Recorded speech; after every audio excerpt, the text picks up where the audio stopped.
President Trump and the First Lady, Melania Trump, exiting the visitor center where they held the first honors ceremony. This would have been the early part of the parade. It feels like it's more appropriate in the Capitol building to do this part because the next chapter of all of this heads back to the Capital One arena, which will be a little bit more raucous and less ceremonial. Yeah, so we'll see over our shoulder the motorcade coming out of the Capitol and then heading down to Capital One Arena, where there are about 20,000 fans as you look there live. And the president will hold a ceremony, and we don't know how exactly this is going to go, of signing more of these executive orders. And I don't think we've ever seen executive order signing with fans cheering each signature as it goes. Charlie Hurd, we're joined by Kayleigh McEnany. Also, Trey Gowdy joins us.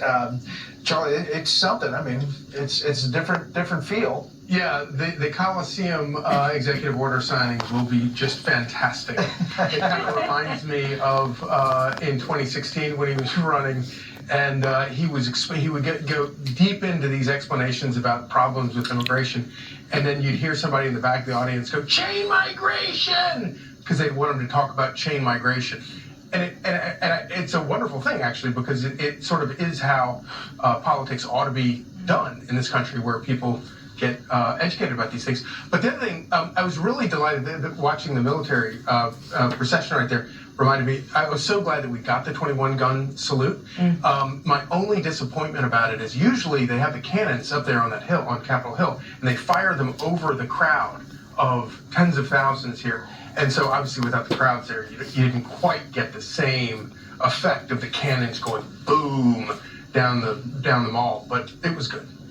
Yeah, I wonder, as I mentioned before, Kaylee, the performative element of signing these, and I wonder how he's going to introduce each one. Like, oh, you're going to love this one. This is for the border. This is for energy. Traveled with Dr. John-Stephenson. Hope you've enjoyed the programs today on the swearing-in ceremonies and all the ceremonies here with President Donald Trump and Vice President J.D. Vance.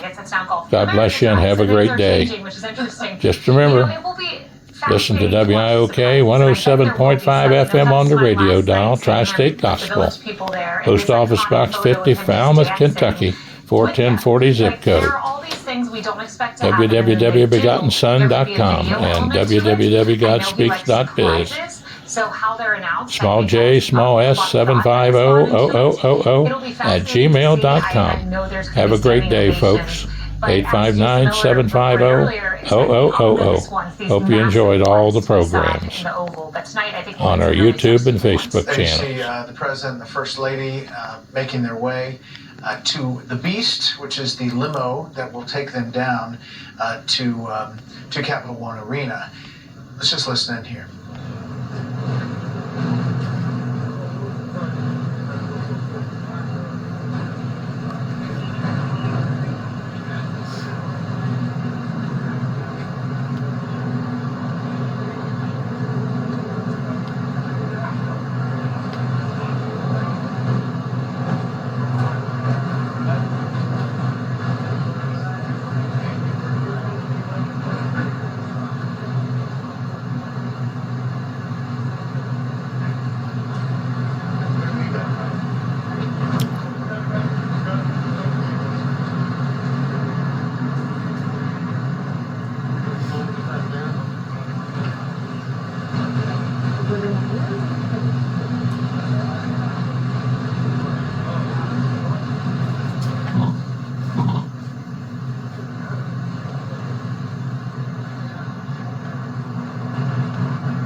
So chatting there with Senate Majority Leader John Thune, who you just talked to a few days ago, and obviously Speaker Johnson, and also shaking hands with Hakeem Jeffries and Chuck Schumer. It's a bipartisan day. It is. It is the handoff. It is the tradition. It's the ritual. And now they'll make way for cheering fans in Capital One Arena. Yeah, Senator Thune said the other day, I said, you know, the president faced resistance from his own party in the last term. Is that going to happen again? And he said, you know what, I think it's a new party. And really it's his party. And this is not just someone who won an election, it's someone who truly has led a movement in the country. And the movement did not want him to go away after one term. And not only that, the movement expanded. The movement to godly principles. Red, yellow, brown, black, and white. We're all precious in Jesus' sight. Are you ready? Jesus knocks on everybody's door, but you got to reach down, turn the knob, and invite him into your hearts, just like Donald Trump did, inviting him into his heart. One of the things that's praise the Lord. Trey Gowdy, is that the Republican electorate has shifted, and it's a Donald Trump shift. I mean, it's much more. It's more of a godly principle shift. And you know, with you've Donald got Trump guys in Pennsylvania who were a difference in some of those counties and districts. It's a changed Donald Trump party. It's exactly what I was thinking during his inaugural address. It was Reagan-esque in content, infused with populism. And it's successful electorally. I mean, how many people at this table thought Republicans would win the popular vote again in my lifetime? I mean, I'm older than y'all are, but I didn't think it was going to happen again. So, yes, it's a new party. He built a coalition. I'm not sure anyone else can do it. The next question is it sustainable? Is there an heir to Only Donald through Trump? godly Or is principles. this, a singular event because of his personality and his way to communicate? And he gave the Lord the credit. Yes, today's a day of unity. But then we go back to the House. 30 folks didn't raise the debt ceiling when he asked them to. It took a personal phone call to get them to vote for Mike Johnson. You got reconciliation coming up. You got a narrow majority. He's going to need to lay down the law to House Republicans, I think, or else he may miss some opportunities legislatively in the first 100 days. Presidential limo leaving the Capitol grounds now, and they'll take a left down Pennsylvania Avenue. This is the route that the normal parade would go, the inaugural parade, and they would be lined with people all the way down to the White House. It's actually just passing behind us as we speak. And usually towards the end, there would be a moment where the president and First Lady get out of the limo and walk the rest of the way to the reviewing stand. That was actually started in earnest by Jimmy Carter when he walked almost the entire parade route. That's not happening today, and you can see that the route is not lined with people. We'll see some people as it gets closer to Capital One Arena, I'm sure, waving. Well, the temperature's 1 degrees. It's a little cold, I'd say. All of these outdoor festivities today, but I'll tell you somebody who probably wasn't disappointed by the change in venue, and that's probably the security folks and the Secret Service. This makes it a more contained route and a more more manageable event for them, probably in many ways. Kaylee, you want to address that? Yeah, I'm just thinking back to kind of some of the sporadic last-minute moves President Trump would take. We were standing in the Oval. I mentioned earlier the day after St. John's Church burned, and he said, "I'm walking to St. John's Church." And just like that, amid riots and protests, Secret Service had to mobilize for the President of the United States to walk through Lafayette Square, stand in front of St. John's Church at a moment's notice. And it feels, sadly, that those days are behind us. We're in a new threat environment, 2 assassination attempts, an Iranian hit list that several former members of the administration have been on. Including President Trump. Including President Trump. And this is kind of the new way, maybe more of a bubble and for the betterment of the president's safety. Sandra, you'll start to see these people pop up here as the gates kind of open up, or the places that people can actually be along the side. And this is a pool camera from a truck ahead of the limo that you're watching here. I feel so happy for so many of the people that we've all spoken with on the ground in the city who came from so far. I know you have as well spoken with people who are in from Los Angeles, San Diego, Arizona, Atlanta, Kentucky. From states all over the country. They've traveled far to even get a glimpse of the president. Martha, to your point, some having tickets to the events that they no longer could attend, but they're still so happy to be here. And so many are lining the streets to take in this moment together. And just a moment ago, I was reminded of a part of his speech in the rotunda earlier, where he acknowledged the dramatic increases in support from virtually every element of our society. He said young and old, men and women, African Americans, Hispanic Americans, Asian Americans, urban, suburban, and rural. And it takes me back to election night, when we were all watching the returns come in, and we were watching the demographics, and we were getting a heads up early in the night that things were starting to look really different. And he talked about his agenda and how he's seeing an entire nation, he said in that speech, rapidly unifying behind our agenda with dramatic increases from those groups. And it's really important to think about that in this moment as he embarks on a very ambitious agenda that he's laid out for American voters. I'm thinking about how many years Donald Trump was asked, will you ever run for president? Back in certainly in the Apprentice days, but even before that, Oprah Winfrey pressed him, well, Donald, would you ever want to be president? And he said, yeah, I have to think about that, maybe in the future. And no one took him seriously in that dream of his. And yet, go back to the 90s when he was taking out full-page ads in I believe it was in the Wall Street Journal, going after Japan and saying, America must be first. We must put ourselves first in all of these economic arrangements. And so what I find so fascinating is that his doctrine has never really changed, right? He has always wanted to put America first in economic arrangements, to have secure borders, to make sure that our children are educated, to make America great again, and to make it the way that he sensed so many people across the country wanted it to be. And then when he started campaigning, everyone said, oh, Donald Trump isn't going to want to, spend time in diners and walking around. He did. He loved it. And so much so that even after all of the slings and arrows, and they were unprecedented, he wanted to do it again. Right? Yeah. Bill Maluchin is inside Capital One Arena. You just saw the motorcade head into the garage. I will check in with Bill as they get there. I'm sure the excitement's building there.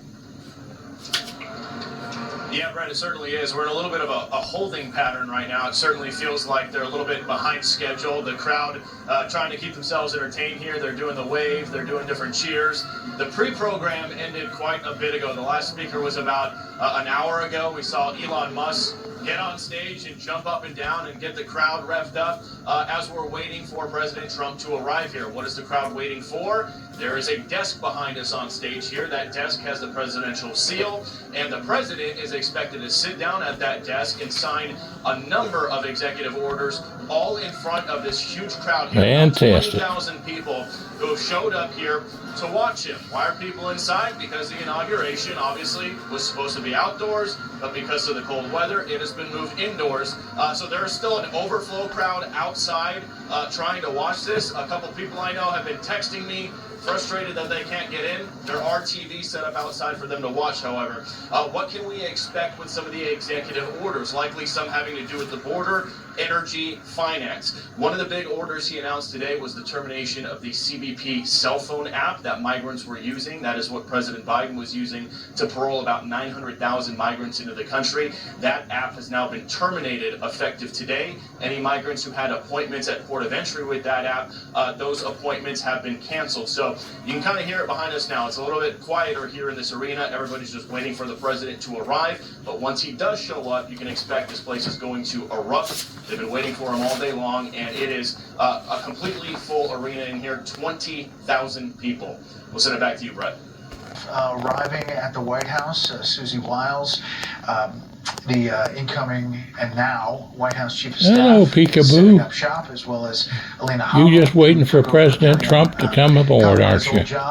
Praise the Lord. Trump administration. I know, Dad's been watching him all day, and so's Mom. A different administration. It has different Where's folks Josie? who seem to have been preparing We'll have to find for this her. moment for 4 years. Speech. This was a speech made by a hero, and he says the ambition is the lifeblood of a great nation. Talks about the spirit of the frontier, the call to adventure, and tied it back to the history of this great country. We came and we conquered and tamed the wilderness, tamed fascism, communism, and split the atom. So at one point he said, I stand before you as proof that nothing is impossible, that the impossible is what we do best. This was the hope and change speech that Obama never really delivered on.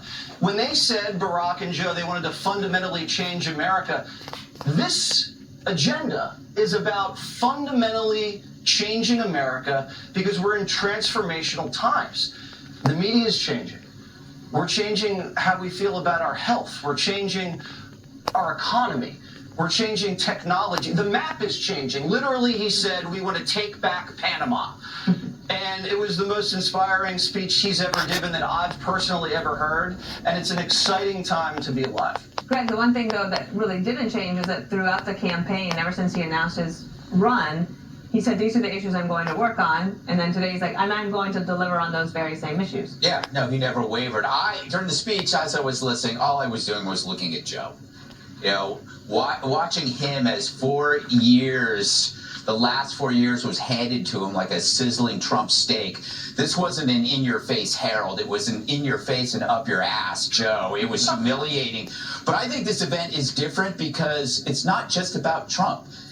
It's about everyone involved who had a personal journey that paralleled Trump. Because if you supported him, you were thrown into battle. So this was like a convergence of stories into one victorious moment. Everybody involved in this felt it. It felt bigger than a typical inauguration.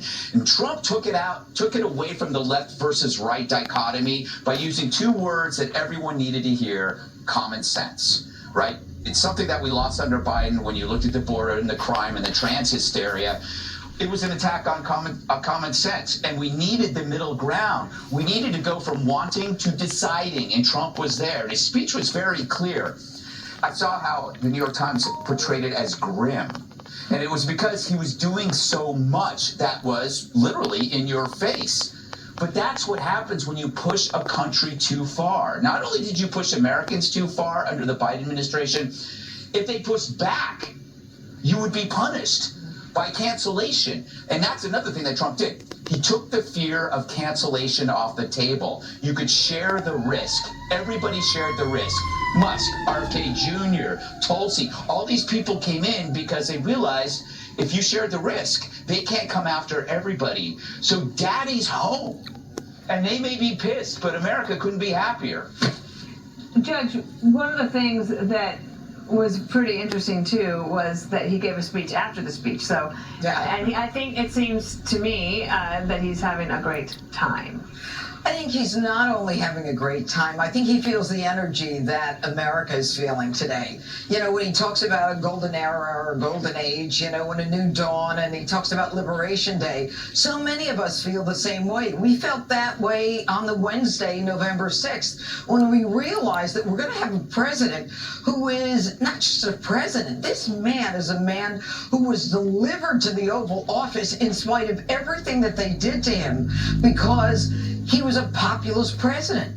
He reflected what the people wanted. The people wanted to make sure that there was no more censorship, that there was no more suppression of free speech. The people want the southern border closed. You know, the people want the ability to make sure that their girls are safe in sports and that men don't play in sports. And as he ticked through all these executive orders, it was exactly what he said it was going to be. A common sense agenda. Since when do boys get to beat up or beat on girls in girls' sports?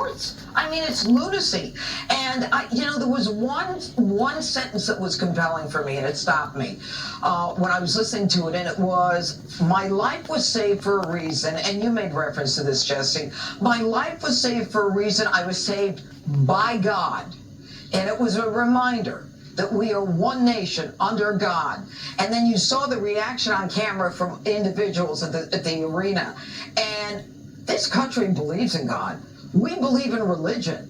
We are Christian, whether Christian or Jewish or Muslim doesn't matter. You believe in God. And I think that everyone is excited because they know that he will deliver. And the idea of manifest destiny, that we're going to take back the Panama Canal, it was like, you know, we are tough, we are strong, and they're not going to be able to take us. I called him a pragmatic optimist. I don't know if that fits what he would describe himself as, but he's realistic, but he's also saying we can do this. Just want to point out the first family now, a lot of the grandchildren are taking their seats. It's at Capital One Arena. There's 20,000 people there. It's a modified parade where we're sitting, Harold, is overlooking the White House where the parade would have been had it not been moved inside. But it is very cold, and for the safety of everybody, it was moved in order to protect people from getting frostbite, which we are certainly not going to get here. You and I were on earlier today. You've had a few hours to think about more, and I'll turn it over to you for that. No, it's good to be back with the crew here. I don't disagree with a lot that's been said. I would only add that today is the start of what many of you around the table and many of the president's supporters, and I would argue even some of President Biden's supporters, now that President Trump was the president-elect and now president of the United States, fundamentally he won because of some of the things you mentioned, Greg, and some of the things you mentioned, Judge, about culture, and I thought the speech certainly harkened to some big historical things, historical moments in our nation's history. But fundamentally, the economy isn't working for everybody. People who win presidential elections, if they get reelected, that means the country is affirming what they've done and want to move even further in a direction. And people who are defeated, if they're running again, it's because the centers in the country want something different. President Trump had on that stage with him, Jesse, some of the great investors and innovators in this nation's history. I don't know if I'd go as far as to say it's the most august group, but certainly the richest and most prolific group in terms of that. That group there, in some ways, their presence and their success flies in the face of some of the things the president said about how bad things are in the country. But I interpret in its most favorable light what the president's saying is that we can be better. The two economies we have, where people who are doing really well have done much better, and people who are not doing as well are still living check to check or month by month. That's the group that elected President Trump president. That's the group that's going to be depending on him the most and relying on him the most to deliver.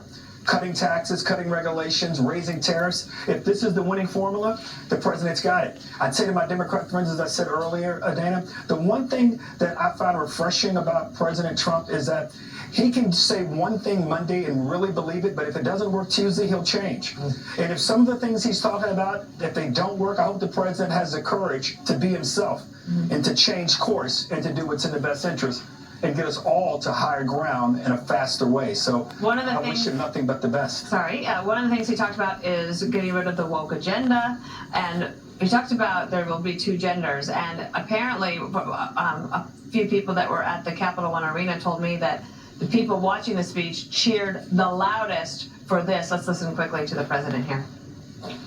I will also end the government policy of trying to socially engineer race and gender into every aspect of public and private life. We will forge a society that is colorblind and merit-based. As of today, it will henceforth be the official policy of the United States government that there are only two genders, male and female. And this might take the left by surprise, that this is getting the kind of reaction that it's getting. A common sense revolution, that was the other big theme of the speech. And when you have two terms framed up like Biden and Trump's together, it's so easy to compare and contrast. And the human race, what separates us from the beast is that we have reason. We are a rational people. And so you can use logic to see what works and what doesn't. And it seems like there's an agreement among the population. We know what works, we know what doesn't. We're going in this direction now. And we don't need to worry about the past because the past is over. I want to just add to a few things Greg said. He talked about the people surrounding President Trump. And it's so different than Joe Biden. You'd see Joe Biden and then he'd leave and he wouldn't talk to anybody. And Donald Trump is running 30 minutes late because he's talking to everybody and makes everybody around him better. We watched this yesterday where he was calling out people in the rally. There's the Wall, the guy that comes to every rally dressed as a wall. There's Abe Lincoln. Little shorter than Abe Lincoln was, but he makes people feel good and he brings out the best in everybody. Including Governor Abbott today, who he saw in the crowd, who took a lot up for the country on the failed border crisis, and he pointed him out as well. Yeah, he said, wow, imagine if I had talked badly about him, but he happened to be right there in the front row. But also to what Greg said about the media can't cover Donald Trump. The media, as it's designed, isn't equipped to cover this man because the media is designed to thrive in a partisan atmosphere and where people don't have access to all of the information. That's over now. And so the media covers Donald Trump for what he isn't, not what he is, and that's why he's failing. Another great point made by Greg, I hate to say it. Wow, his head's going to explode over here. The fear factor is gone. I feel it, you feel it. We're not afraid to say what we feel anymore. We're not afraid of getting indicted by weaponized prosecutors anymore. I was at the gym today. I was breaking through all sorts of limitations that I had placed on myself mentally. Beautiful. Everybody feels it. We're all feeling pretty happy. I see Barron Trump there. So just so that you know, what we're doing right now is waiting for President Trump. He's going to arrive there at Capital One Arena, give some remarks, and he'll be signing some executive orders there with a great little desk that they put forward. Can I just play caller number 4 and have Greg talk to either the woke agenda or this, because this is a topic Greg's talked about a lot, and that is energy. I will also declare a national energy emergency. We will drill, baby, drill. We will be a rich nation again, and it is that liquid gold under our feet that will help to do it. With my actions today, we will end the Green New Deal and we will revoke the electric vehicle mandate. You'll be able to buy the car of your choice. And Americans over the last 4 years have really gotten an education on energy. Yeah, you know, this reminds me of those great videos of a giant building in a controlled demolition, We're just watching the last 4 years just go.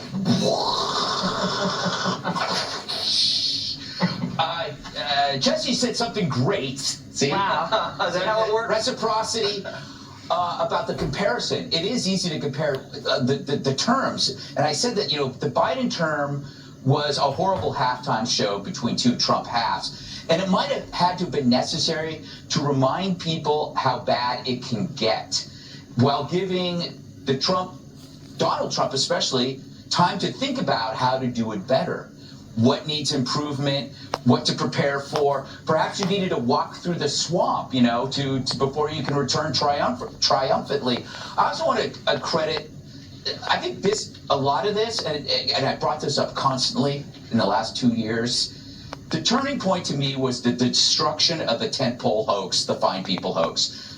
People wondered why I talked about it all the time. It's because every person who investigated the Fine People hoax found it to be a lie, and it undermined every single assumption they had about the media's other stories. And so like you saw this, there was this billionaire tech guy saying he decided to come out for Trump after realizing that Trump never said Nazis were fine people. That one thing, and I got to go back to, I can't think the guy's name on Breitbart, but Scott Adams and other people that had been pushing this, Joel Pollack and Steve Cortez.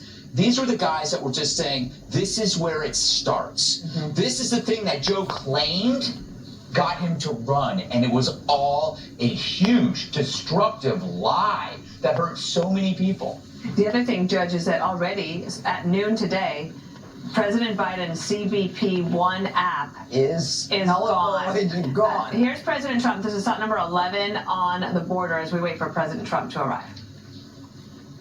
I will declare a national emergency at our southern border. All illegal entry will immediately be halted, and we will begin the process of returning millions and millions of criminal aliens back to the places from which they came. We will reinstate my Remain in Mexico policy.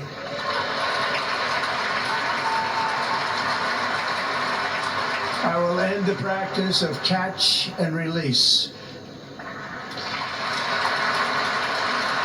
And I will send troops to the southern border to repel the disastrous invasion of our country. We will also be designating the cartels as foreign terrorist organizations. Judge, your take. First of all, the thing about Donald Trump is you believe him. When he says, I'm going to do something, you know he can do it, and you know he will make it happen. And that's the difference between the promises that a lot of politicians make and the reality of Donald Trump. He's got this ability, whether it's based upon his business past or his simple determination based upon what we've seen in the last 4 years alone. He's going to make these things happen. And when he talks about common sense, Dana, this is what he's talking about. Why do we have open borders? Did any Democrat ever answer that question to any American? Why were our borders open? Why were these people not vetted? Why was there no DNA taken of the children? Why are we missing 300,000 children? And as President Trump, the 47th president, went through the list, Joe Biden was sitting there, and they had the camera on him, and Kamala, and it just seemed like he just sat there and got smaller and smaller, because there was no justification for that. There was no reason for him to do that to America, whether it's economically or for all of the disasters that have happened as a result of it. And the Remain in Mexico, the fact that he's naming them a terrorist organization, what does that mean? Cartels, well, that pretty much has to do with it's an international foreign cartel. It's almost a RICO on an international level. There's a lot of banking and transactional stuff that will be shut down for them. But then when he added the military at the border, that is another issue that people are, I'm sure the left is going to be concerned about with Pasa Comitatus.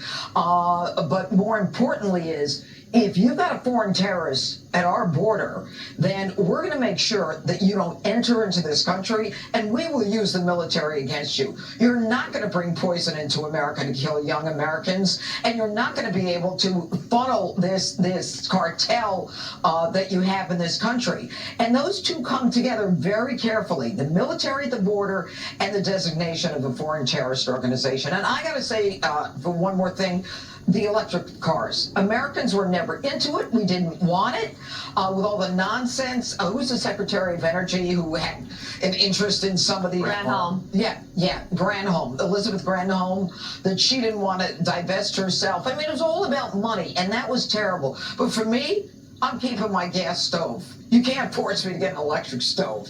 A lot of these blue cities and states now, Harold, are looking at the fact that the border is everywhere. The border problem is now also at their front door. And like, for example, in Massachusetts, they might not have expected that in Boston, but they have it now. And there are some Democrats starting to say, we want to work with you. Eric Adams, the mayor of New York City, is one of them. Do you anticipate the Democrats finding a way to get their footing when it comes to immigration? I do. Look, I think campaigns, particularly presidential campaigns, are about looking forward. If you win, it's because you're looking forward. I would remind everybody on the electric car matter, the richest man in the world makes electric cars, sends people to space, and is developing AI. All things that look forward. And the thing that I think is most interesting about President Trump, and one of the defining elements of his resiliency, is that he's able to do that. So do I think Democrats will find ways to work with them, some of them? Absolutely.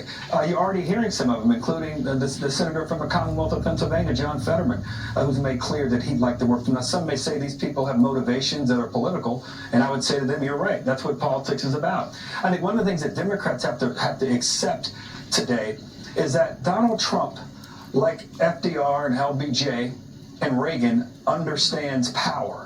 Harold, I'm sorry to stop you there, but Usha Vance and the Vice President, JD Vance, and their 3 children are being announced now, and we'll listen in.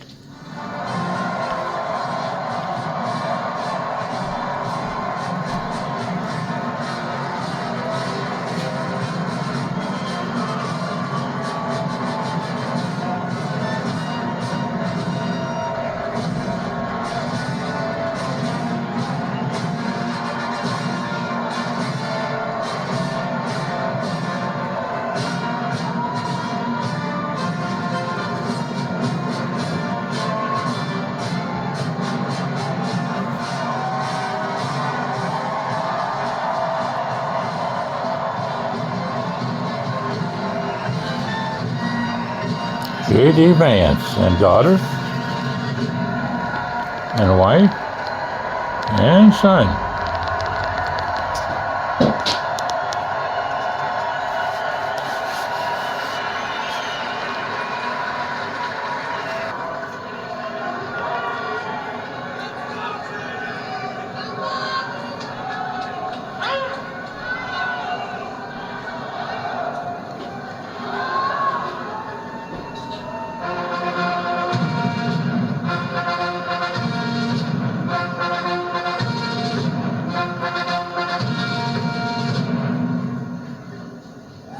Ladies and gentlemen, please welcome the 47th President of the United States of America.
It's okay.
Well, it's been quite a day for America and Americans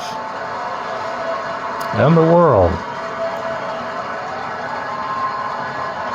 Ladies and gentlemen, we now present a selection of participants for the 2025 Presidential Inaugural Parade.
service and sacrifice of Corey Comparatori.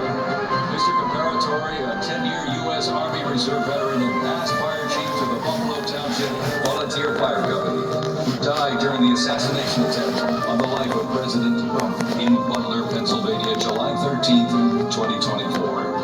Their formation consists of Pennsylvania State Police, local police, county sheriffs, emergency services unit, EMS, 911 radio dispatch, and hospital personnel, who all heroically stepped into action during the horrific attack. They are also paying tribute to the courageous service of first responders nationwide.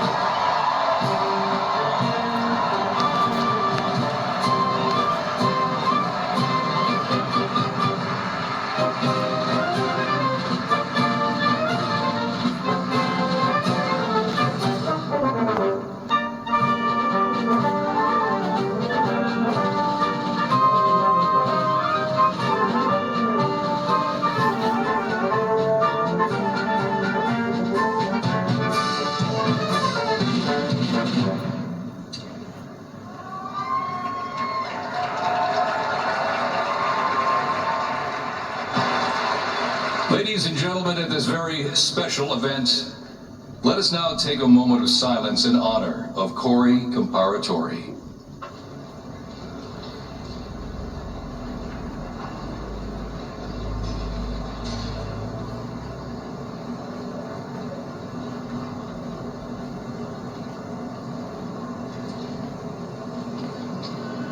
Thank you very much, ladies and gentlemen.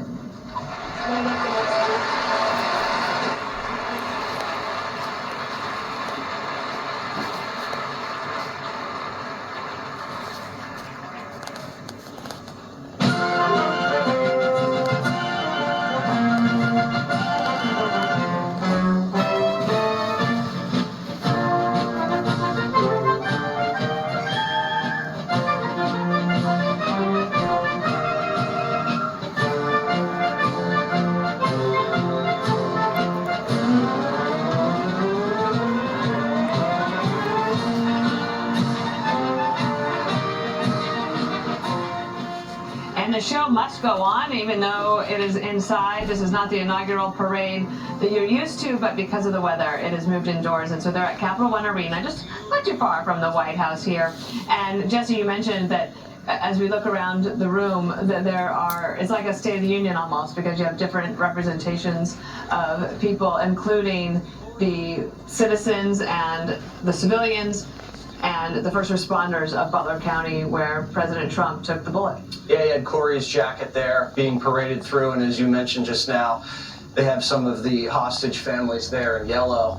And they have all the symbolism of the State of the Union, where they use individuals to make a point, and maybe people around the table don't like the British pomp and circumstance looking this way, but I love the lineage that we can tie back to the British with the royal red and the beautiful orchestra we heard throughout the day. Melania looks incredible. Yep. I think I speak for all Americans, probably one of the most unifying things I've ever said. The hat, I can't get over the hat. I don't know what it means. I just can't stop looking at it. What does the hat mean? It is a tribute to the late great actor Lee Van Cleef. Well, I'm going to believe that, because the hat is on fire. Barron, it must be said, the camera loves Barron. There's a mystery to Barron because you don't see him a lot and he doesn't express himself a lot. But there's something about him that makes me think he has a lot in common with his father. And he might step into a leadership role if he wants to, maybe not. The JD factor, the youth, yeah. It looks like he needed a little help wrangling the kids at one point, but I just love the fact that the kids are there, and it breathes new life into the American political system when you have a young vice president like that with his family. Well, children bring joy no matter where they go or where they are, and so that is also going to be fun to watch them. And Ushavan seems like a very cheerful person and a great mother too, and a brilliant lawyer. Speaking of lawyers, we have two at the table. We have three who play ones on TV. That would be us. At 11:41 today, Judge, Joe Biden pardoned many of his family members, preemptive pardons. This is in addition to all the other pardons he had done around 11 a.m. And as my contention, my belief that President Trump didn't know about these because they announced them after he had already walked into the rotunda, and it is quite brazen. And I think Democrats are going to have a hard time answering it. So let's start with you, and then we'll see how Harold does. Well, it's very interesting, and to me it was stunning, although there's certainly been rumors about this, that Joe Biden decides that he's going to pardon pretty much all of his family, the members, Harold, of the Biden crime syndicate, his brother Joe, and his son, and I think some in-laws, Mark Milley, Anthony Fauci, preemptive pardon. Meaning they aren't charged with anything, but we're going to tie the hands of the next Attorney General to make sure that she, does not indict anyone. But I think what's so stunning is that the justification for this stand, where the statement from the Biden White House was, these people do not deserve to be targets of unjustified and politically motivated prosecutions. Talk about the pot calling the kettle black. The only people who have been victims of unjustified and politically motivated prosecutions are the Republicans who have suffered at the hands of a weaponized Biden Justice Department. And they then add that these pardons shouldn't be mistaken as an acknowledgement that they've engaged in any wrongdoing.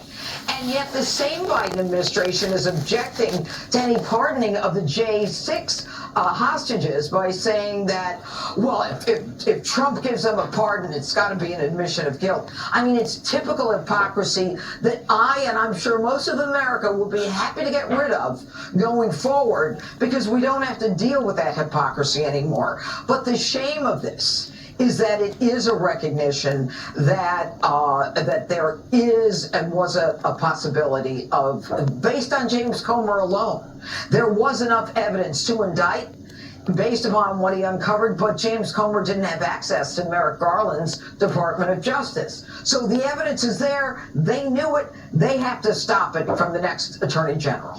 Harold, how will Democrats defend this, or they hope it just goes away? Well, I don't think Democrats will have to defend. I think President Biden will. This power that the president has, and every president has it while in office, to pardon people, is the most sweeping authority, the most unchecked authority, because you can't reverse it. The only thing that can reverse it is if the people commit another crime. The real precedent here, I think the January 6th comparison, it will be those that President Trump pardoned some of the January 6th or all of them. There will be people saying, well, you should not have pardoned your family. I think the real precedent here, Judge, is that these are pre-pardons. Yep. And basically what happens is you set a precedent for every president to perhaps give a pre-pardon to friends or family or those he's close to. I think the insult to injury around this one is that President Biden, when he was asked repeatedly, will you pardon your son Hunter, he said no. Then he decided at the last minute to do it, which was fine if you just said, hey, I'm going to pardon my son. But when you add to it, he's been prosecuted selectively, or he was singled out. I think that's what gave people a little bit of a bad taste. I've gotten a lot of texts today when Dana and I were on this morning from Democrat and Republican friends alike who did not like this, thought it would leave a bad taste in the mouths of people. Now, sometimes you eat something you don't like and the taste goes away once you eat something you do like. So maybe people will forget this. I think the real thing here is the precedent. Do you now say to presidents, when you're leaving office, you can pre-pardon or precondition pardons for friends and for family if you think they may be singled out for some reason by the next administration. I hope that's not the precedent, but I think that, to me, Judge, that stands out more than anything else. Jesse, there was, you covered it quite a bit in terms of James Biden and Hunter Biden were quite simpatico. Right, and any investigation was blocked into the family at all corners. And so it looks really suspicious to preemptively do that, and it looks slimy. And to go out in the final hours issuing pardons to your entire family just looks disgusting. With 19 minutes to go. It's so dirty and just the perfect ending to the Biden administration. Fauci's pardon's bizarre because it's backdated to 2014. And in 2014, that's when he began the gain of function research, which leads me to believe maybe COVID-19 was a Fauci baby. We already know he trained the people in China on how to do gain of function.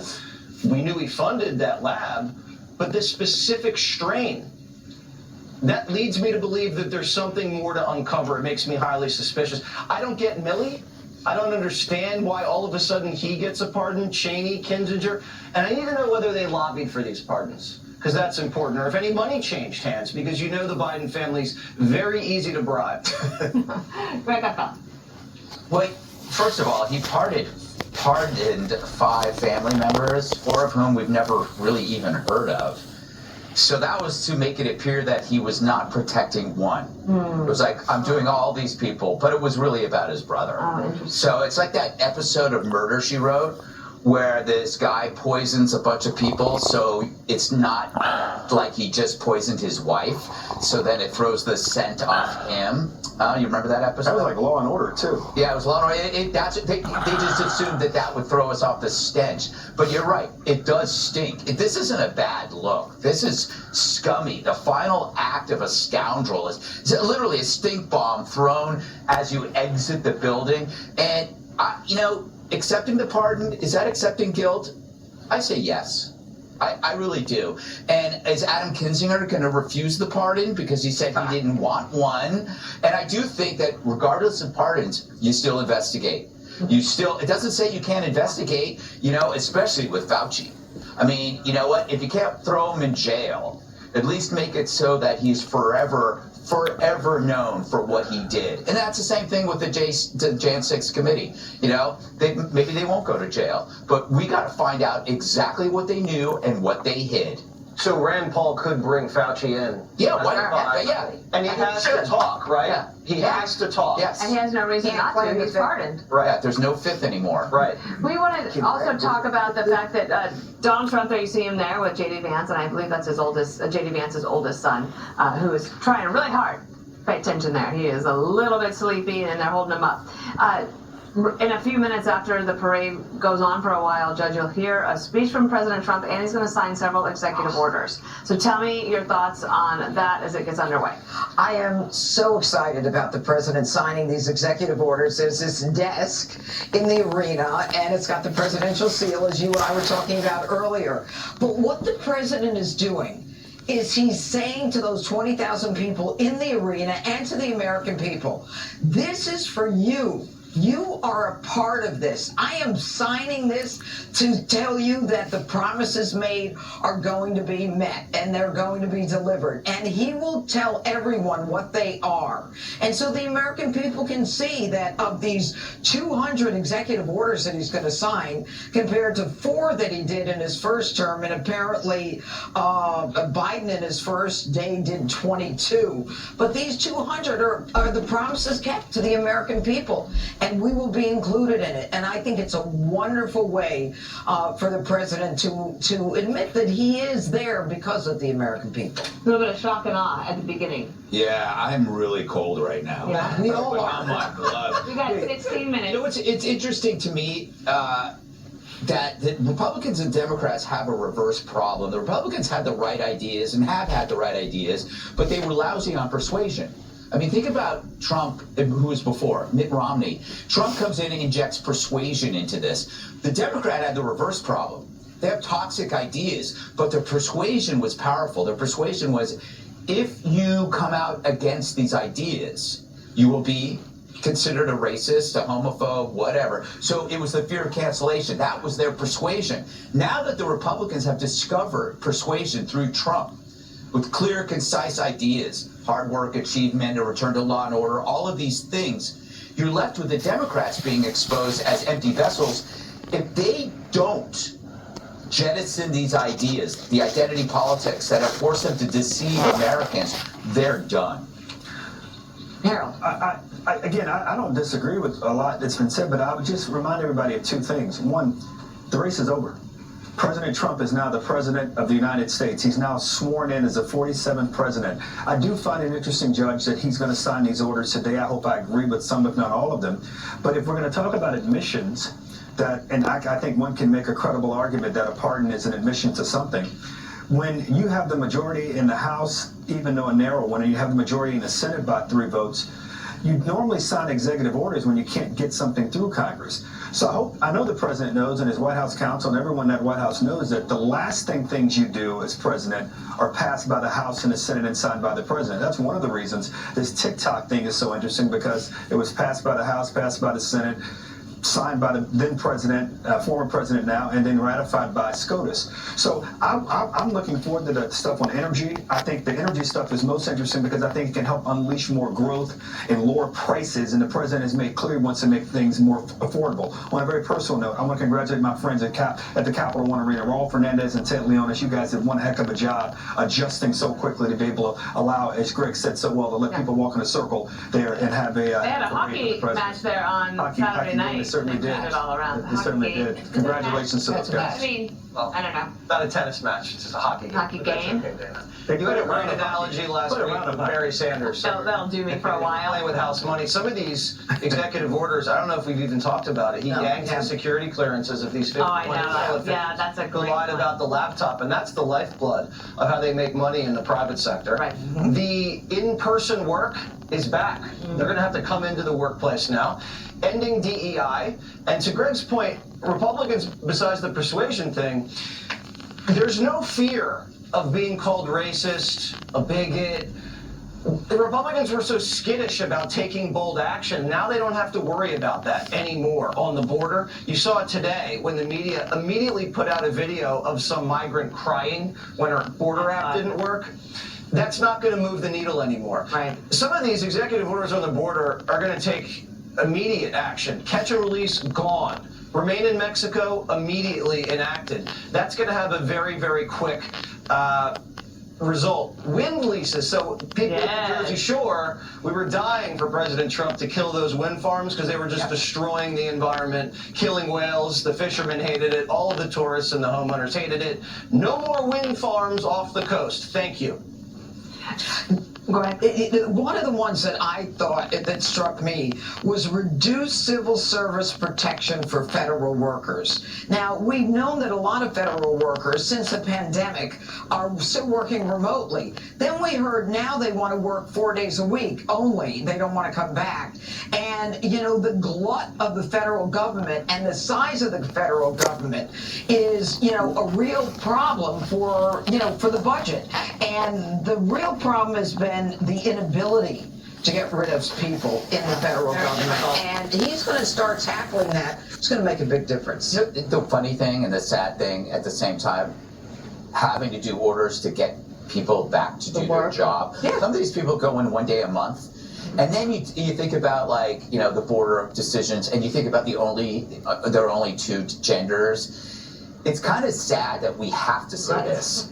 It's like we're in the state of our culture that you actually have an executive order about biology because we've allowed the country to slide into this bizarre cultural Marxism, and that has allowed us to undermine just basic common sense. And now we actually have to say this stuff. It's freaky. You can have an executive order that crime is illegal. Exactly. Exactly.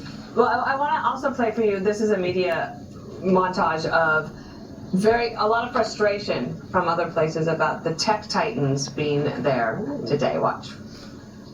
We're about to enter an era of deep fakes and all sorts of misinformation, and the degree to which those 5 gentlemen play a role or do not play a role will be pivotal in terms of where the American people are 4 years from now. They have better seats than people who are going to actually serve in Donald Trump's administration. How is this happening? Only in America. How is this happening?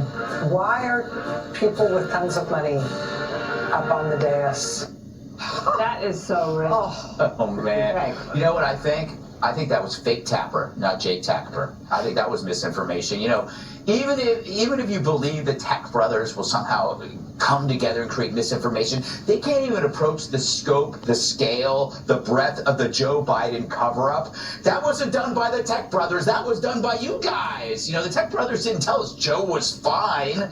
You know, they didn't reject their noble vocation and refuse to do journalism, that was you guys. No one will ever be as bad as contemporary media they are DOA. No one takes that seriously. Except the DEI, we could keep the alphabet going. One of the things, Harold, that we're in a big race with some of our biggest adversaries, like China, when it comes to technology, in particular with defense weaponry. And President Trump said, okay, I get it, and I want to help you. And these tech titans, yeah, they are rich for a reason. They figured something out. They've innovated. Yeah, I'm not as bothered by their presence. I think, to your point, Dana, they represent to me the dominance that we have in technology and innovation, the dominance that we enjoy in creating things that make life easier and simpler and less expensive for people.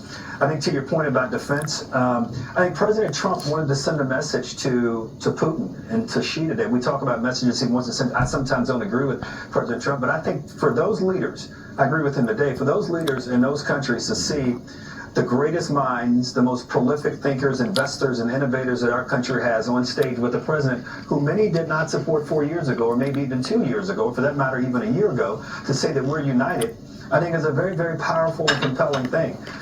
Now, there will be differences between those guys as time goes on. I understand, I think what some of our colleagues at other networks were saying, but to see this kind of leadership and to see this kind of projection of leadership, as long as it's done responsibly and accountably and powerfully, this is a wonderful thing for the country. When you consider the kind of defense buildup we're going to have to do in the next 4 years, the kinds of things we'll have to invest in and make life better for every American and make life more accessible, good things in life more accessible. So I was pleased by this today more than I was bothered. Judge. You know, I think that when you look at all of them, you know, you've got Musk and Bezos and Cook, and by the way, they were situated with the family, with the Trump family. I mean, they were in a very important place there, but maybe they all just believe in free speech too. And I understand things are transactional, but they didn't want to be subjected to the heavy hand that if you don't do what we tell you to do, that, you know, you're going to be subject to an SEC investigation or some investigation. And maybe they believe that Donald Trump is part of, you know, a new golden era in America, that the animal spirits are up and that they're going to make more money. You know, it can be as simple as, you know, it's not negative the way these people on the left are making it. It's good for America. It's good for them. It's good for business. And, you know, it's constitutional. But I'll tell you, the Democrats, they're not the only ones raising issues. It may be uncomfortable to talk about, but there's some Republicans, including some of President Trump's MAGA supporters, who don't like this presence of the big tech leaders. I do. And any Democrat or Republican that doesn't, I think they're being short-sighted about this. I think this is something that can help the country. Well, you was you were concerned about the presence of Jeff Bezos' girlfriend, weren't you? Lauren Yes. Come on now. Well, I think Zuckerberg had something to say about that, or maybe something to look at. But Harold, these and the people that are upset about these people, these are pioneers. These are not fat cat heirs to fortunes that their great-grandfathers made. Right. There's nothing wrong with that. They're actually all immigrants who... A lot of them are immigrants, a lot of them are...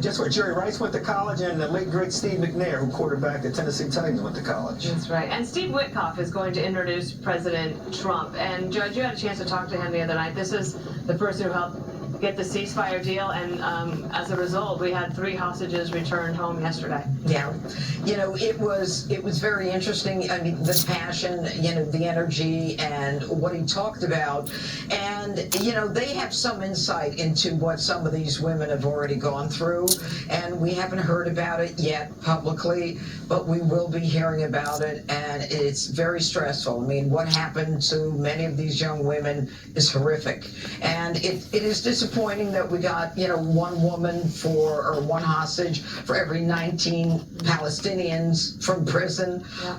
It was a horrible thing, but you know, he's a very savvy guy. He's a very practical guy, but we're going to hear some real horror stories in the future. And we'll hear for some more of that. And Jesse Waters, you have a show tonight, and then we'll preview yours. Greg, what do you have coming up?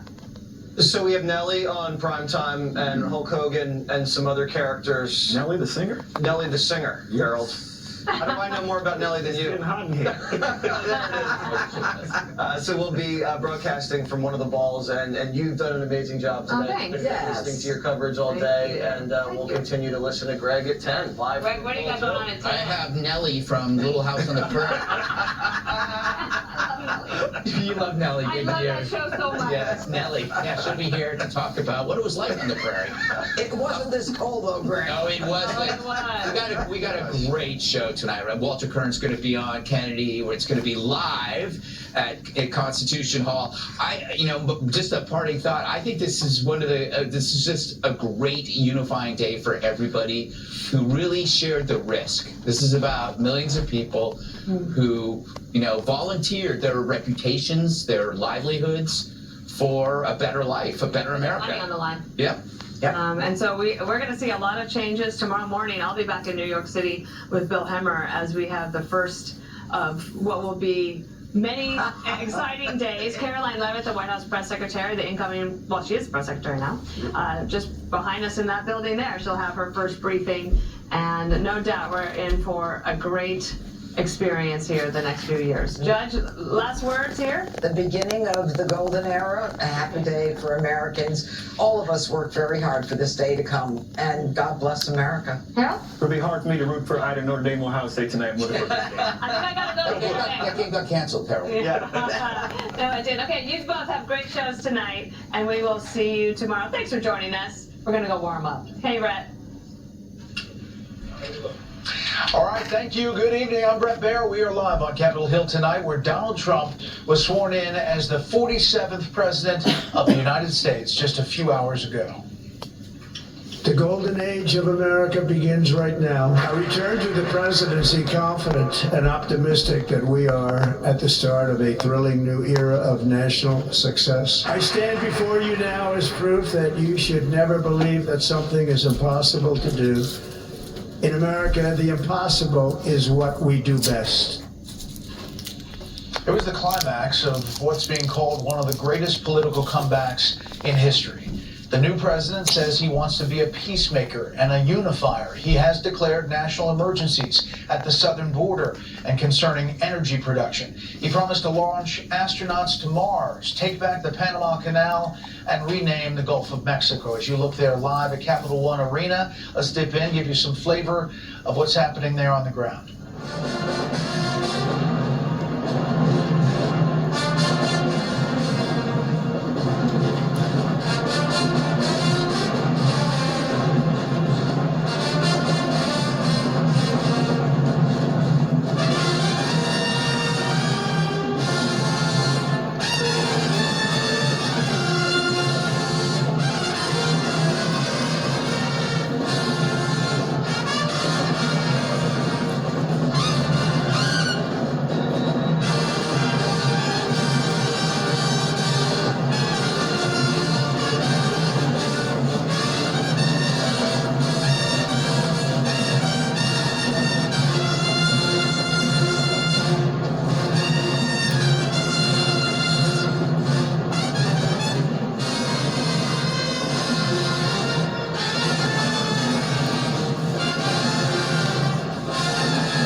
Mississippi Valley State University band, the Delta Devils, taking to the floor of Capital One Arena as the President and First Lady look on. We expect him to sign some executive orders and actions up on a big desk there up in front of 20,000 fans and Trump supporters. We have Fox team coverage tonight. David Spont is at Joint Base Andrews with some important parting shots from President Biden in his final hours. Chad Pergram is at the Capitol looking at the fast start for the new president's legislative agenda. Nate Foy in the D.C. Plaza with President Trump signing executive orders in front of his supporters, as we just said. And senior White House correspondent Peter Doocy, he starts us off tonight with a recap of this historic day. So far, live from the North Lawn. Good evening, Peter. Good evening, Brett. I've just come from the West Wing where photos of the new president have already been printed and they are in frames on the walls that had pictures of President Biden in them this morning. The social media accounts have already been turned over as well. The first post from the new Press Sec account on X says, "America is back. Let's get to work." January 20th, 2025 is Liberation Day. And with that, the transfer of power is complete. After waiting 4 years, the swearing-in happened so quickly, the Trump family wasn't fully gathered behind him, and the First Lady hadn't yet arrived with the Bible. Congratulations, Mr. President Trump reflected briefly on July's assassination attempt. I was saved by God to make America great again. But the bulk of his inaugural address read like a to-do list. First, I will declare a national emergency at our southern border. Inflation, another day one priority. I will also declare a national energy emergency. We will drill, baby, drill. Billionaire tech CEOs were given prime seating in the rotunda today, including Elon Musk, who celebrated the president's promise of a mission to Mars. We will pursue our manifest destiny into the stars, launching American astronauts to plant the stars and stripes on the planet Mars. Later, in an overflow room, the president prioritized relief for people convicted of crimes in connection to the January 6th Capitol riot. You're going to see a lot of action on the J6 house. He had less to say about President Biden granting unconditional pardons to his siblings and their spouses. I'm not going to discuss it now. I think it was unfortunate that he did that. Per tradition, Trump loaned the Bidens Air Force One for a final trip to a vacation in California. Can I go up this way? Unlike Trump's first inauguration, protests in Washington were muted. And unlike Trump's first inauguration, the First Lady's fashion was widely celebrated on social media, particularly her hat. With the hat that she's wearing, she almost blew away. We almost lost off her. She was being elevated off the ground. So there's a lot more executive actions and orders that are going to happen, that are going to be signed within the next couple hours. First, at the arena up the street, and then back here when President Trump returns to the Oval Office. That is also when we are finally going to find out if President Biden left him a letter, and hopefully what it says. Brett? I've noticed you've had just a slight stumble at President Biden, President Trump. You're going to get used to it. It's going to take a while, yeah. Yeah. Peter Doocy live on the North Lawn. Peter, thanks. Yep. President Trump is wasting no time in working on what he says is the mandate he received from the American people. One of his main points of emphasis, immigration and the border. Correspondent Nate Foy shows us tonight. With these actions, we will begin the complete restoration of America. During his inaugural address, President Donald Trump laid out his priorities to begin his second term. I will declare a national emergency at our southern border. All illegal entry will immediately be halted. Trump is reinstating his Remain in Mexico policy, ending catch and release, building a border wall, and terminating the Biden administration's CBP-1 Act, used to parole more than 900,000 illegal migrants into the U.S., drawing emotional reactions like this at the southern border today. We will also be designating the cartels as foreign terrorist organizations. Trump will use U.S. military force to secure the border and will attempt to end birthright citizenship for the children of illegal immigrants, reinterpreting the 14th Amendment in a move expected to face legal challenges. Today, I will also declare a national energy emergency. We will Drill, baby, drill. The president plans to utilize natural resources and decrease regulation to spur economic growth and lower prices. We will end the Green New Deal and we will revoke the electric vehicle mandate. Trump is pausing all offshore wind leases, withdrawing from the Paris Climate Accord, and directing federal agencies and departments to halt any actions that result in higher prices for Americans. He's also addressing the debate over gender identity. It will henceforth be the official policy of the United States government that there are only two genders, male and female. The president is ending all DEI programs in the federal government. America's decline is over. Tonight, the White House is thanking Vivek Ramaswamy for helping create the Department of Government Efficiency, but they are also announcing his departure from it. Sources tell Fox News that Ramaswamy will launch a campaign to become Ohio's next governor sometime early next week, which requires him to remain outside of DOJ. Brett? Nate, thank you. Meantime, Congress is poised to act on the president's ambitious agenda. The Laken-Riley Act, cabinet confirmations expected very soon. Senior congressional correspondent Chad Pergram has that part of the story live from Capitol Hill. Good evening, Chad. Brett, good evening. The Laken-Riley Act is going to be the first bill ready to go to President Trump for his signature. The Senate's going to vote probably here in about the next half hour on that bill. There's probably going to be about a dozen Democrats who vote with all Republicans for that. It then has to go back to the House of Representatives to line up, and then they can send it to the White House for signature. Then it is on to nominations. Marco Rubio, the Republican senator from Florida, he is up for Secretary of State tonight. His nomination was passed unanimously out of the Senate Foreign Relations Committee tonight.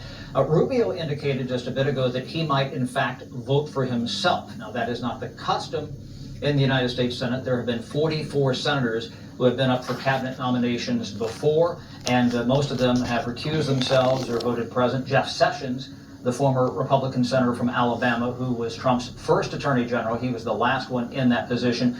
We think that the Rubio confirmation vote will come sometime tonight after the Laken-Riley vote, maybe sometime after 7 o'clock Eastern time. Also in the mix tonight, John Ratcliffe, who's up to be CIA director.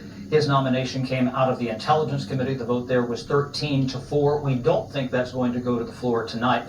And later this week, we might see something on Pete Hegseth. He is up for Defense Secretary.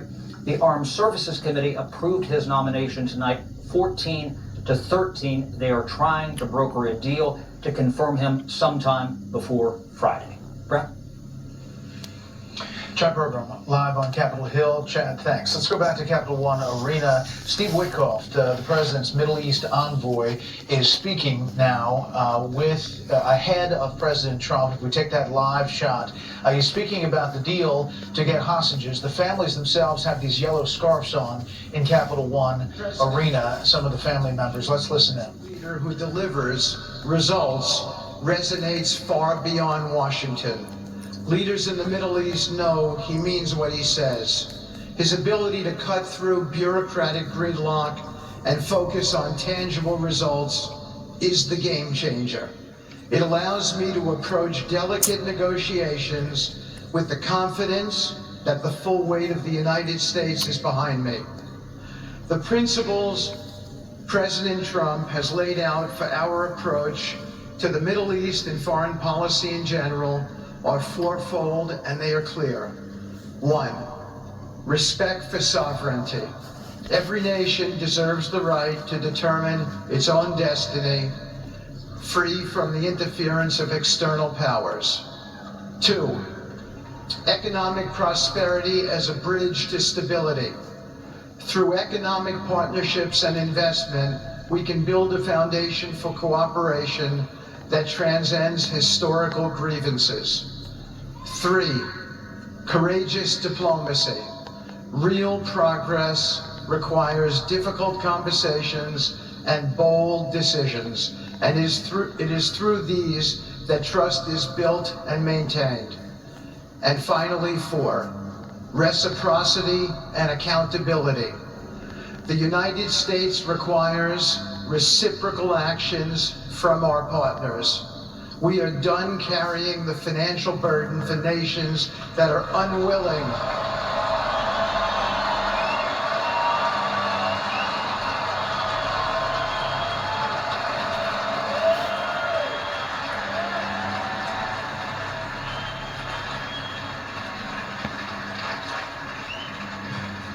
We are done carrying the financial burden for nations that are unwilling to fund their own progress.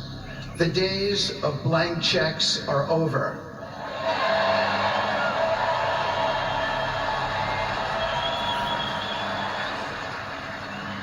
Partnerships under President Trump's leadership must be equitable, and contributions must reflect shared commitments to our goals. In my work, I've seen firsthand how these principles resonate. They provide a foundation that transcends politics and speaks to the shared humanity of all people in a region.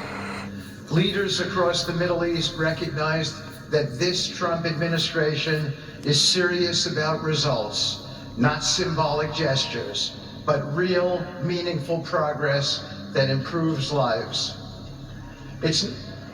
Thank you.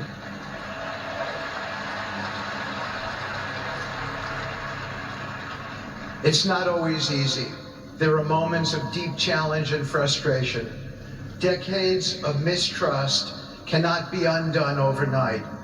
Yet I take comfort in knowing that I am not in this alone.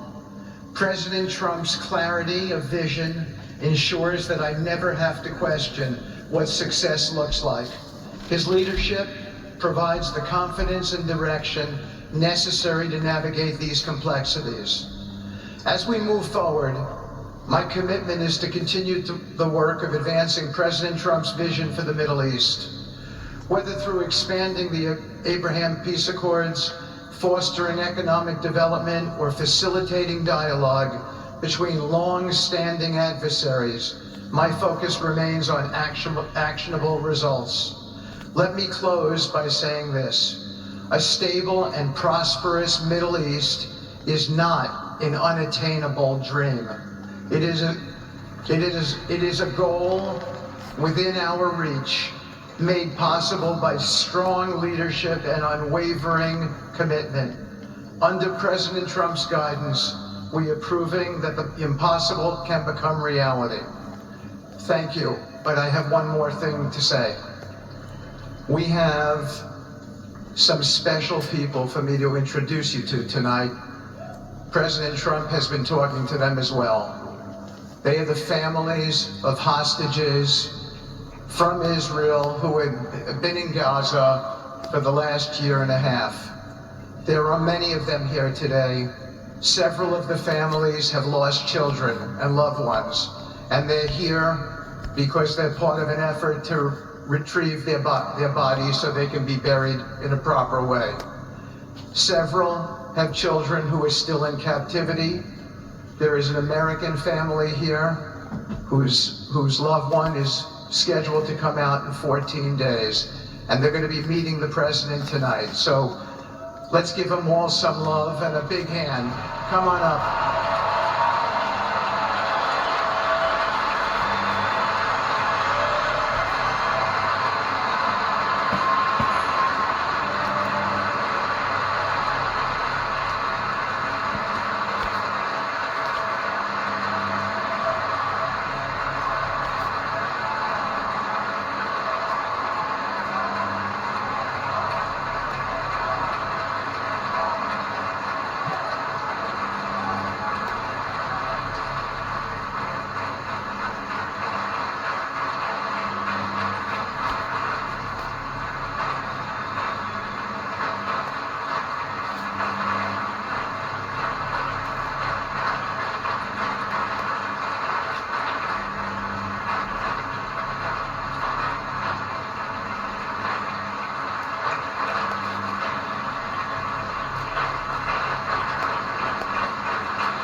President Trump meeting the families of Israeli and American hostages.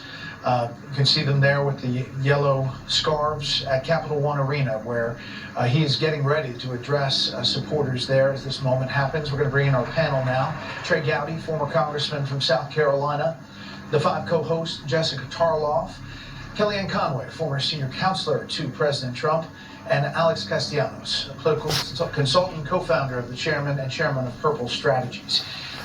Kellyanne, this is a powerful moment. Steve Witkoff has been praised by the outgoing Biden administration. He has been praised by President Trump, and now these families are meeting with the president. Yes, and Steve Witkoff, of course, is doing this for none of that praise, but he does deserve it, has very little experience in this particular kind of diplomacy or hostage release. Brett, we're looking at the screen. I think there's no discussion, no disagreement whatsoever as to which president, Biden or Trump, these families credit with the fact that their loved ones are coming home soon, we hope. But look, this is part of what President Trump has said all along. It's part of why he's the commander-in-chief again. He reminded people no new wars under his watch. He's going to bring peace to Ukraine, Russia, peace in the Middle East. Bringing hostages and detainees home was part of his first term, big part of it. And I think in his remarks today when he says the promise of America is really all of us, they see it here with these hostage families. It's President Donald J. Trump, 47th president of the United States. So now the work begins. We won, but now the work begins. We have to bring them home. And you know, tonight I'm going to be signing on the J6 hostages, pardons, to get them out. And as soon as I leave, I'm going to the Oval Office and we'll be signing pardons for a lot of people, a lot of people. And thank you to Steve Witkoff. He's a great guy. He's a friend of mine. He's been a very successful man. He's a great negotiator. He's a wonderful guy. People love him. And he's got a tremendous power of persuasion. And that's what we need. We don't need stiffs. We don't need stiffs. We got a lot of stiffs. You just had a load of them. And to the former hostages with us today, welcome.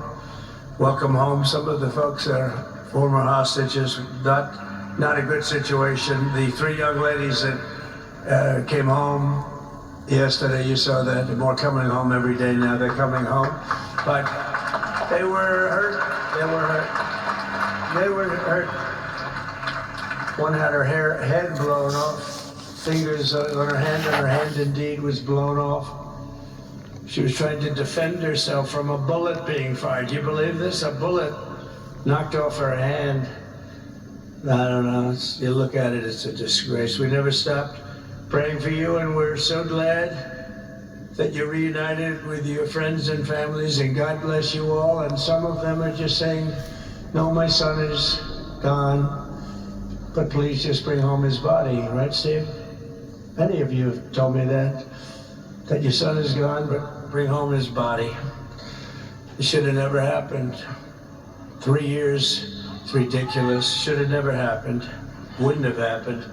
I also want to express my tremendous gratitude to the hundreds of thousands of proud American patriots who came from all across the country to join us in this celebration. It's a celebration of a big win.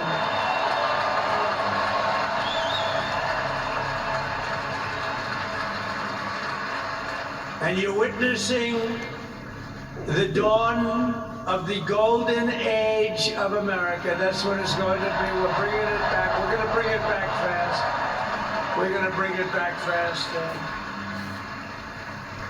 Let us also thank the incredible service members, National Guardsmen, Police, Secret Service, and law enforcement personnel who are keeping us all safe. Even though, and they are great people. New York's finest. I grew up with New York's finest, and we got to give them their authority back. You won't have any crime. There'll be no crime. You give them little authority back. The whole way they run things in this country now, it's disgraceful. But it's going to change rapidly. We're going to make our cities safe again, too. Even though we're indoors, we've had a magnificent inaugural parade. And let's give a big round of applause. They were great. To all of the incredible performers and hardworking men and women who made it possible. Those people, really talented, amazing people. I also want to thank my wonderful family for being here, especially my beautiful wife, our First Lady, Melania.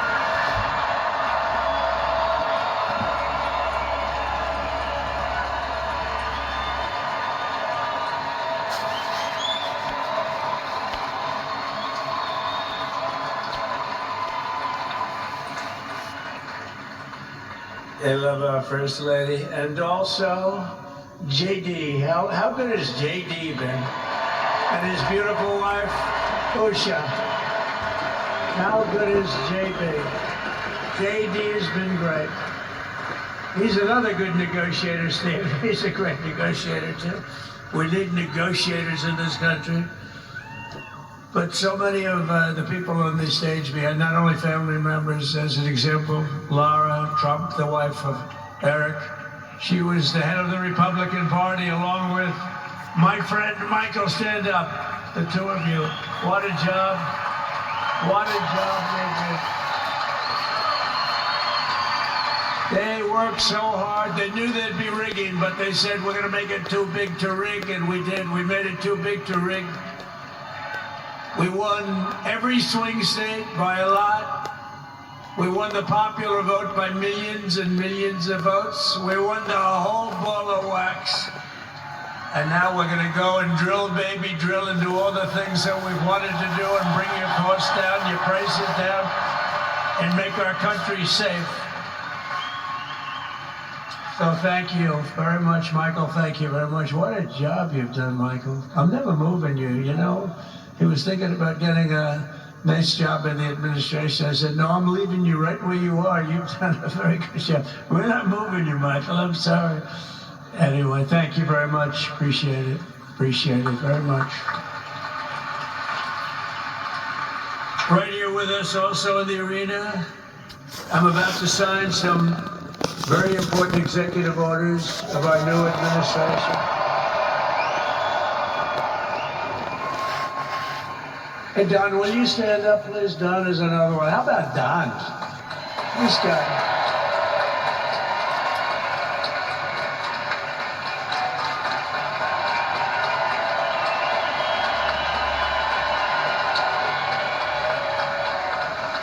He's a popular one. He goes out and speaks. He gets a big crowd. He's a little on the rough side sometimes. But that's what you want. He's done a fantastic job, and he loves our country. Thanks, Don. Great job. You've done a great job. And Ivanka.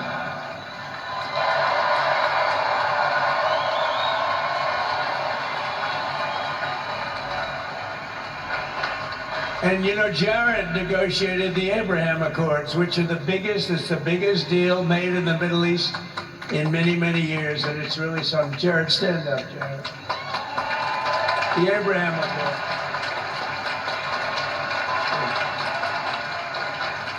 And Tiffany's going to have a little baby. And my friend.